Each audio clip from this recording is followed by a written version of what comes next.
Hello friends, welcome back to our channel ரிமிகாஸ் diary.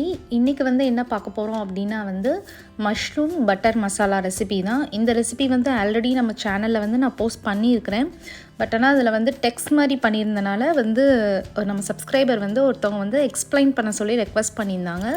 So அதனால தான் இது எல்லாருக்குமே யூஸ்ஃபுல்லாக இருக்கும்னு நினைக்கிறேன் இந்த வீடியோ. வாங்க ஃப்ரெண்ட்ஸ், வீடியோக்குள்ளே போகலாம்.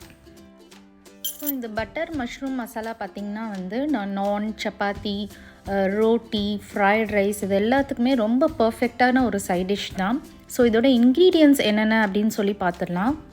ஸோ ஃபர்ஸ்ட் மஷ்ரூம் எடுத்துருக்கிறேன். மஷ்ரூமை லைட்டாக பாயில் பண்ணிவிட்டு வாட்டரில் கொஞ்சம் நீங்கள் கொதிக்க வச்சு அதில் இது பண்ணிவிட்டு தண்ணியை ஃபில்ட்ரு பண்ணி எடுத்துக்கோங்க. மஷ்ரூமை ஃபஸ்ட்டு வாஷ் பண்ணிவிட்டு அதில் ஒரு சிங்கிள் லேயர் ஸ்கின் ஒன்று வரும், அதை பீல் பண்ணிவிட்டு அதுக்கப்புறமா வேக வைங்க. அப்புறம் தக்காளி எடுத்திருக்கேன். தக்காளி ஒரு 3-4 டொமேட்டோஸ் அளவுக்கு நல்லா பழுத்த தக்காளி எடுத்திங்கன்னா உங்களுக்கு அந்த மசாலா நல்லா கலர் நல்லா ரெட்டிஷாக கிடைக்கும். அப்புறம் ஆனியன் ஒரு 2 ஆனியன், பிக் சைஸ் ஆனியன் எடுத்து கட் பண்ணி வச்சுருக்கிறேன். அப்புறம் ஜிஞ்சர், கார்லிக் ஒரு 2 இது எடுத்துருக்கிறேன். ஜிஞ்சர் ஒரு 1 இன்ச் அளவு எடுத்து வச்சுருக்கிறேன். அப்புறம் கொஞ்சம் கேஷ்யூஸ் எடுத்து வச்சுருக்கிறேன். ஸோ நம்ம இது எல்லாத்தையுமே நல்லா வேக வச்சுட்டு பட்டரில் வேக வச்சுட்டு மிக்ஸி ஜாரில் நல்லா ஒரு க்ரீம் பேஸ்ட், ஃபைன் பேஸ்ட்டை அரைச்சி எடுத்துக்கலாம். இப்போ ஒரு பேன் எடுத்து வச்சுருக்கிறேன். அதில் ஃபஸ்ட்டு பட்டர் பார்த்திங்கன்னா நல்லா ஒரு க்யூப் சைஸ்க்கு ஒரு பட்டர் போட்டிருக்கிறேன். ஸோ நெக்ஸ்ட்டு ஆனியன் நம்ம சாப் பண்ணி வச்சுருக்கோம் இல்லையா, அதை போட்டுட்டு நல்லா ஒரு சாட்டை பண்ணிக்கலாம். அதுக்கு தேவையான சால்ட் கொஞ்சம் ஆட் பண்ணியிருக்கிறேன்.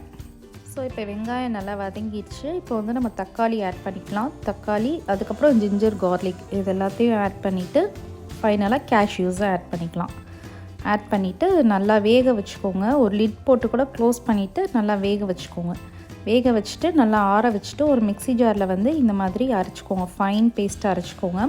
அப்புறம் ஒரு பேனில் பட்டர், அகைன் பட்டர் ஆட் பண்ணிக்கோங்க. ஒரு 2 க்யூப் சைஸ் அளவுக்கு பட்டர் ஆட் பண்ணிவிட்டு அப்புறம் அதில் கொஞ்சம் ஸ்பைசஸ், பிரிஞ்சி லீஃப், ஒரு பிரிஞ்சி லீஃப், 2 ஸ்டிக்ஸ் பட்டை, அதுக்கப்புறம் 2 கார்டம், 2 ஏலக்காய் எல்லாத்தையும் ஆட் பண்ணிவிட்டு லைட்டாக ரோஸ்ட் பண்ணிவிட்டு அப்புறமா அந்த நம்ம அரைச்சி வச்சுருக்கோம் இல்லையா அந்த ஃபைன் பேஸ்ட் அதை ஆட் பண்ணிக்கோங்க. அப்புறம் 2 teaspoon sugar, 3 teaspoon chilli powder, again 2 teaspoon garam masala இது எல்லாத்தையும் நல்லா ஆட் பண்ணிவிட்டு மிக்ஸ் பண்ணிக்கோங்க. ஸோ நெக்ஸ்ட்டு நம்ம குக் பண்ணி வச்சுருக்கோம் இல்லையா மஷ்ரூம்ஸ், அதை ஆட் பண்ணிக்கலாம். அதை ஆட் பண்ணிவிட்டு நல்லா மிக்ஸ் பண்ணிவிட்டு ஃபைனலாக கஸ்தூரி மெத்தி ஒரு 2 டீஸ்பூன்லேருந்து 3 டீஸ்பூன் ஆட் பண்ணணும். ஸோ கஸ்தூரி மெத்தி எதுக்கு ஆட் பண்ணுறோம் அப்படின்னா உங்களுக்கு அந்த ரெஸ்டாரண்ட் ஸ்டைல்லே உங்களுக்கு பர்ஃபெக்டாக அந்த கிரேவி கிடைக்கணும் அப்படின்னா நீங்கள் கண்டிப்பாக அதை ஆட் பண்ணணும். அது ஒன்றுமே இல்லை, அது ஜஸ்ட்டு ஒரு ஸ்பைஸ் தான். அதுவும் ஸ்பைஸ் மாதிரி தான், ஃபெனுக்ரிக் ட்ரைடு லீவ்ஸ் தான் அது, வெந்தயக்கீரையோட காஞ்ச இலைகள் தான் அது. நீங்கள் அதை ஆட் பண்ணுறப்போ உங்களுக்கு அந்த அரோமா அப்படியே கிடைக்கும். ஃப்ரெண்ட்ஸ், இப்போ நமக்கு ரெசிபி ரெடி ஆயிடுச்சு. ஸோ இந்த ரெசிபி உங்கள் எல்லாருக்கும் ரொம்ப பிடிச்சிருக்கும்னு நினைக்கிறேன். பிடிச்சிருந்தா நம்ம சேனலில் லைக் பண்ணுங்கள், ஷேர் பண்ணுங்கள், சப்ஸ்கிரைப் பண்ணுங்கள். ஸோ இன்னொன்று ஒரு சூப்பரான ரெசிபின்னு நம்ம மீட் பண்ணலாம். Bye friends.